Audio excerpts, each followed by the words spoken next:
Today நம்ம ஒரு இம்பார்ட்டண்டான 2 கமெண்ட் வீடியோ பார்க்க போகிறோம். என்ன கமெண்ட்னா, ஸோ உங்கள் பீஸில் வந்து நெட்வொர்க் பிரச்சனை இருக்குது, அல்லது இன்டர்நெட் வந்து ஆக்சஸ் பண்ண முடியல, சர்வரும் ஆக்சஸ் பண்ண முடியல. இந்த மாதிரி பிரச்சனையை வந்து இந்த 2 கமெண்ட்டை யூஸ் பண்ணி நம்ம சால்வ் பண்ணலாம்.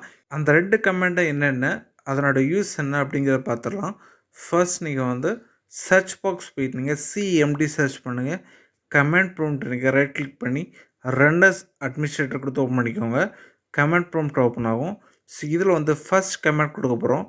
NETSH space Winsock space reset space catalogue.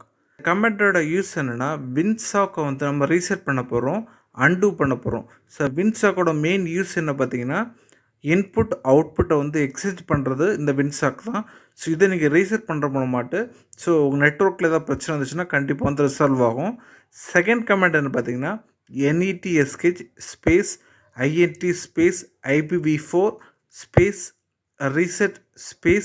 Reset dot log. இந்த கமெண்ட்டோட யூஸ் என்னென்னா, IPv4 வந்து ரீசெட் பண்ணோம். IPv4னா இன்டர்நெட் ப்ரோட்டோகால் வெர்ஷன் 4. ஸோ சர்வரை கனெக்ட் பண்ணும்போது நம்ம வந்து சர்வர் அட்ரஸ், டிஃபால்ட் கேட்வே இது எல்லாமே கொடுத்துருப்போம். ஸோ அதில் ஏதாவது பிரச்சனை வந்துச்சுன்னா இந்த கமெண்ட் மூலமாக நம்ம வந்து ரீசெட் பண்ணிக்கலாம். நெட்வொர்க்கில் அல்லது சர்வரில் வந்து ஏதாவது பிரச்சனை வந்துச்சுன்னா இந்த கமெண்ட் வந்து ரொம்ப யூஸ்ஃபுல்லாக இருக்கும். இது யூஸ் பண்ணி பாருங்கள். இந்த 2 கமெண்ட்டை நீங்கள் டைப் பண்ணிட்டு பிசி ரீஸ்டார்ட் பண்ணிக்கோங்க. இந்த 2 கமெண்ட்டை நீங்கள் யூஸ் பண்ணி பாருங்கள். உங்கள் இன்டர்நெட்டில் அல்லது நெட்வொர்க்கிங்கில் ஏதாவது பிரச்சனை வந்துச்சுன்னா கண்டிப்பாக வந்து ரிசால்வ் ஆகும். நெக்ஸ்ட் வீடியோவில் சூப்பரான டிப்ஸ் அண்ட் ட்ரிக்ஸ் உங்களை மீட் பண்ணுறேன். Until bye from Ram Solution.